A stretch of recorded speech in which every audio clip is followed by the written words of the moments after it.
Jinto John സംവാദത്തിൽ straw man fallacy എന്ന് പറയും. ഇല്ലാത്തൊരു കാര്യത്തിന് മറുപടി പറയുക എന്ന അർത്ഥത്തിൽ വി ഡി സതീശൻ ഊണ് കഴിക്കാൻ പാടില്ല എന്നാരെങ്കിലും പറഞ്ഞോ? പ്രളയ സമയത്ത് അദ്ദേഹം പട്ടിണി ഇരിക്കണമായിരുന്നു, നിരാഹാരം ഇരിക്കണമായിരുന്നു എന്നാരെങ്കിലും പറഞ്ഞോ? ഇല്ല. പക്ഷെ അദ്ദേഹം ഇന്ന് കേരള സമൂഹത്തോട് ചോദിക്കുകയാണ്, ഞാൻ അറിഞ്ഞില്ല പ്രളയ സമയത്ത് പട്ടിണി കിടക്കണം എന്ന കാര്യം എന്നൊക്കെ പറയാണ്. യഥാർത്ഥത്തിൽ ഉള്ള ഒരു വിഷയത്തിനല്ല അദ്ദേഹം മറുപടി പറയുന്നത്, മറിച്ചൊരു വൈകാരിക തലം സൃഷ്ടിക്കുകയാണ്. ഇവിടെ സൂചിപ്പിക്കപ്പെട്ട വിഷയമുണ്ടല്ലോ, പ്രൊപ്രൈറ്റി, ഔചിത്യം എന്നുള്ളത്, അതെല്ലാവർക്കും ബാധകമായ കാര്യമല്ലേ? ഒന്ന് ആലോചിച്ച് നോക്കൂ ശ്രീ ജിൻഡോ, ഇതിപ്പോ CPM ഭരിക്കുന്ന സമയത്താണ് നടക്കുന്നത് എങ്കിൽ പിണറായി വിജയനെ എന്തെല്ലാം പറയുമായിരുന്നു നിങ്ങൾ?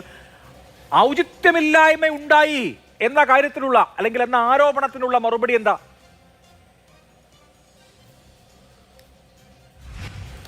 അഭിലാഷേ, ഞാൻ ചോദിക്കുന്നത്, ഇപ്പോൾ എനിക്ക് മുമ്പ് സംസാരിച്ച ഹരിദാസ് സാറ് പറഞ്ഞ ഒരുപാട് കാര്യങ്ങളോട് എനിക്ക് യോജിപ്പുണ്ട്, ചില കാര്യങ്ങളോട് വിയോജിപ്പുണ്ട് എങ്കിൽ പോലും.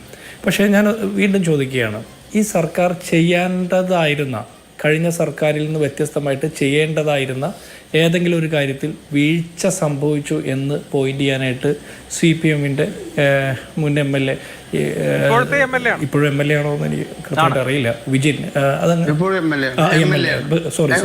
ക്ഷമിക്കണം ബഹുമാന MLA വിജിൻ MLA പറഞ്ഞതിൽ നിന്ന് എന്തായിരുന്നു ചെയ്യേണ്ട കാര്യം?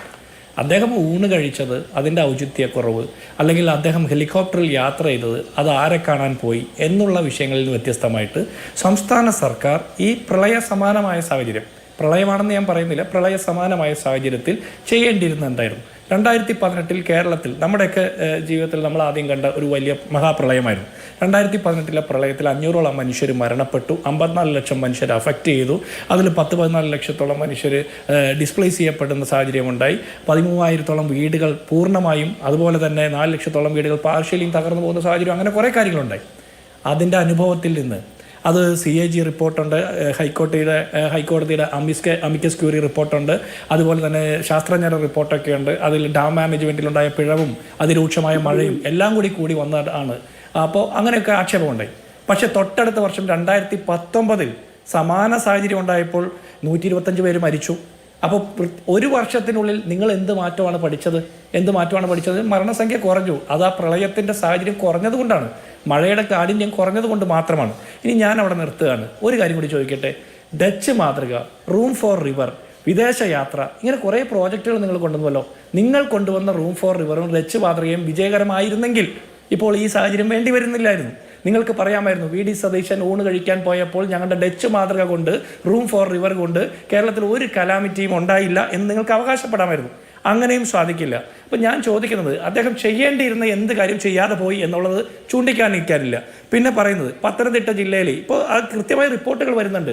കൊല്ലത്ത് നിന്ന് 14ഓളം മത്സ്യബന്ധന ബോട്ടുകൾ കൊണ്ടുവരുന്നു, 2 ഹെലികോപ്റ്ററുകൾ അവിടെ കൊണ്ടുവന്നിട്ടുണ്ട്, NDRFന്റെ സംഘം വന്നിട്ടുണ്ട്, ഫയർഫോഴ്സ്, പോലീസ്, MLA-മാർ, ലോക്കൽ ബോഡി എല്ലാവരെയും ക്രോഡീകരിച്ചിട്ടുള്ള സംവിധാനം കൊണ്ടുവരുന്നു. അപ്പോൾ അതെല്ലാം നടക്കുന്നുണ്ട്. പക്ഷേ നമ്മൾക്ക് ഏതൊക്കെ വിദേശത്തെ വികസിത രാജ്യങ്ങളിൽ പോലും പ്രളയവും ഇത്തരം സാഹചര്യങ്ങൾ ഉണ്ടാകുമ്പോഴും ക്യാമ്പും അങ്ങനെയുള്ള കാര്യങ്ങളൊക്കെ ഉണ്ട്. ക്യാമ്പിൽ വരുന്ന ആളുകൾക്ക് സമയബന്ധിതമായിട്ട് ഭക്ഷണം ചിലപ്പോൾ കിട്ടിയെന്ന് വരില്ല, പക്ഷേ എല്ലാവർക്കും ഭക്ഷണവും എല്ലാവർക്കും സൗകര്യങ്ങളും കിട്ടുന്നുണ്ട്. പക്ഷേ ചിലപ്പോൾ 10 മിനിറ്റൊക്കെ വൈകിട്ടുണ്ടാവും ആദ്യത്തെ ദിവസങ്ങളിൽ, സ്വാഭാവികമാണല്ലോ. ഇത് അങ്ങനെയല്ല. നമ്മൾ 2018 പ്രളയകാലത്തും അതിനുശേഷമൊക്കെ അന്നത്തെ LDF സർക്കാരിനെ വിമർശിച്ചത് ആ ദിവസങ്ങളിലെ ആ പ്രയാസത്തിന്റെ പേരിലല്ല, മറ്റ് പല കാര്യങ്ങളുടെയും പേരിലാണ് എന്നുകൂടി ഓർക്കണം. പ്രളയ ഫണ്ട് തട്ടിയെടുത്തത് അടക്കമുള്ള വിഷയങ്ങളുണ്ട്. ഞാൻ അതിലേക്കൊന്നും കടക്കുന്നില്ല. ഒരു പ്രശ്നം ഉണ്ടായിട്ടില്ല, ഒരു ഫോൾട്ടും ഉണ്ടായിട്ടില്ല എന്ന് അദ്ദേഹം ആവർത്തിച്ചു. പാറന്മുളയിലടക്കം ഈ ക്യാമ്പുകളിൽ ഭക്ഷണം വൈകിയത് റവന്യൂ മന്ത്രി അഡ്മിറ്റ് ചെയ്ത കാര്യമാണ്. അത് വൈകിപ്പോയി എന്ന് അദ്ദേഹം അഡ്മിറ്റ് ചെയ്ത കാര്യമാണ്. ഇപ്പോൾ ഇവിടെ സൂചിപ്പിച്ച 31-ാം തീയതിയിലെ അലർട്ട്, 31-ാം തീയതി 3 മണിക്ക് ജാഗ്രതാ നിർദ്ദേശം ഉണ്ടായിരുന്നു. ജാഗ്രതാ നിർദ്ദേശം എന്ന് പറയുമ്പോൾ റെഡ് അലർട്ട് ഉണ്ടായിരുന്നില്ല എന്നുള്ളത് ശരിയാണ്, പക്ഷേ ജാഗ്രതാ നിർദ്ദേശം ഉണ്ടായിരുന്നു, ഓറഞ്ച് അലർട്ട് ഉണ്ടായിരുന്നു. അതനുസരിച്ച് എന്ത് നടപടിയെടുത്തു? ഇവിടെ ഇപ്പോൾ എന്തൊക്കെ വീഴ്ച സർക്കാരിന്റെ ഭാഗത്തുനിന്നുണ്ടായെന്ന് ചോദിച്ചല്ലോ. അപ്പോൾ 31-ാം തീയതിയുടെ വാർണിംഗിൽ എന്ത് നടപടിയെടുത്തു?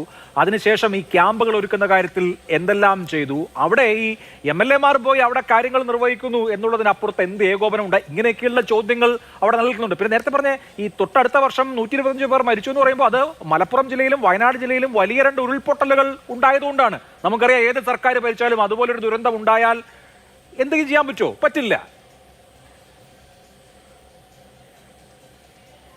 അഭിലാഷേ, ഞാൻ ഈ ഉരുൾപൊട്ടലുണ്ടാകുമ്പോൾ മരിക്കുന്ന ആളുകളും കാണാതാകുന്ന ആളുകളെയും പൂർണ്ണമായിട്ട് രക്ഷപ്പെടുത്താൻ സാധിക്കുമെന്ന് ചോദിച്ചാൽ സാധിക്കില്ല എന്നുള്ളതാണ് യാഥാർത്ഥ്യത്തിൽ നിന്നുള്ളൊരു അഭിപ്രായം. പക്ഷേ ഷിരൂർ മണ്ണിടിച്ചിൽ സംഭവത്തിൽ നമ്മൾ കർണാടക ഗവൺമെൻറ്റിനെ ആക്ഷേപിച്ച ഒരുപാട് മാധ്യമപ്രവർത്തകർ കേരളത്തിലുള്ള ഒരു കാലം കൂടിയാണ്. ഞാൻ അഭിലാഷിൻ്റെ ചോദ്യത്തിൽ ഒരു ശരി അഭിലാഷിനെ ഞാൻ അംഗീകരിക്കുകയാണ്, അതിനെ അപ്രിഷ്യേറ്റ് ചെയ്യാണ്. കാരണം അഭിലാഷ് പറഞ്ഞു 31-ാം തീയതി 3 മണിക്ക് വന്ന ആ ഇൻഫർമേഷനിൽ റെഡ് അലർട്ട് ഒന്നും ഉണ്ടായില്ല, ഓറഞ്ച് അലർട്ട് എന്നേ ഉണ്ടായുള്ളൂ. പക്ഷേ ഈ ദിവസം ഈ സമയം വരെ CPM പല ഹാൻഡിലുകളും പല മാധ്യമപ്രവർത്തകരും മുൻ മാധ്യമപ്രവർത്തകരും ഒക്കെ പറയുന്നത് റെഡ് അലർട്ട് ഉണ്ടായിരുന്നു എന്നുള്ള രീതിയിലാണ് പ്രചരണം നടത്തുന്നത്. അഭിലാഷ് ശരിയാവണ്ണം അതിന് ഓറഞ്ച് അലർട്ട് എന്ന് പറഞ്ഞു. ഓറഞ്ച് അലർട്ട് ഉണ്ടായപ്പോൾ കൃത്യമായിട്ട് അതിൻ്റെ ഇൻഫർമേഷൻസ് പാസ് ചെയ്തു. 30-ാം തീയതി അതിൻ്റെ തലേ ദിവസം തന്നെ ദുരന്ത നിവാരണ വകുപ്പ് സെക്രട്ടറിയുടെ നേതൃത്വത്തിൽ യോഗം വിളിച്ച് അവലോകനങ്ങളും തയ്യാറെടുപ്പുകളും മുൻകരുതലുകളും എടുത്തു. അതിനുശേഷം 30-ാം തീയതി വന്നതിന് ശേഷം കൃത്യമായി ഈ ഇൻഫർമേഷൻസ് ഒക്കെ പാസ് ചെയ്തു. ഗവൺമെൻറ് എന്ന് പറഞ്ഞാൽ VD സതീശൻ്റെ പത്രസമ്മേളനം മാത്രമല്ല, അദ്ദേഹം മാത്രമല്ല, അതൊരു സർക്കാർ സംവിധാനമാണ്. അതിലെ എല്ലാ സർക്കാർ ഉദ്യോഗസ്ഥരും MLA-മാരും ലോക്കൽ ബോഡി ഭരണകർത്താക്കളും എല്ലാം ചേർന്നിട്ടുള്ള ഒരു സ്ട്രക്ചറാണ്. ആ സ്ട്രക്ചറിൻ്റെ ഭാഗമായിട്ടുള്ള പ്രവർത്തനങ്ങൾ നടന്നു. പക്ഷേ എന്തൊക്കെ ചെയ്താലും ഈ മനുഷ്യരുടെ എല്ലാവിധ സംവിധാനത്തിനേക്കാൾ വലിയ ശക്തി കേരളത്തിൽ ഒഴുകുന്ന വെള്ളത്തിനുണ്ട് എന്നാണ് നമ്മൾ മനസ്സിലാക്കുന്നത്. അതിനുശേഷം 1-ാം തീയതിയും സമാനമായിട്ടുള്ള മീറ്റിങ്ങും അവലോകനവും അതിനെ തുടർന്നുള്ള ക്രമീകരണങ്ങളും നടത്തിയിട്ടുണ്ട്.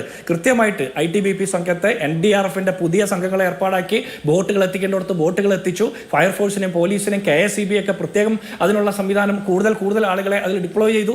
ഇനി ഇത് മാത്രമല്ലെന്നേ, കേരളത്തിലെ രാഷ്ട്രീയ പാർട്ടികളുടെ പ്രതിനിധികൾ CPM-ലെയും കോൺഗ്രസിലെയും DYFI-ലെയും യൂത്ത് കോൺഗ്രസിലെയും യുവമോർച്ചയിലെയും BJP-യിലെയും എല്ലാ രാഷ്ട്രീയ പാർട്ടി ഇല്ലാത്ത സാമൂഹ്യ പ്രവർത്തകരും സംഘടനകളും ഒക്കെ എല്ലാവരും കൂടിയാണ് ഈ പ്രവർത്തനം നടത്തുന്നത്. താങ്കൾ ഒരു കാര്യം പറഞ്ഞത് ശരിയാണ്. റവന്യൂ മന്ത്രി പറഞ്ഞു ഭക്ഷണം അല്പം വൈകിയിട്ടുണ്ട്.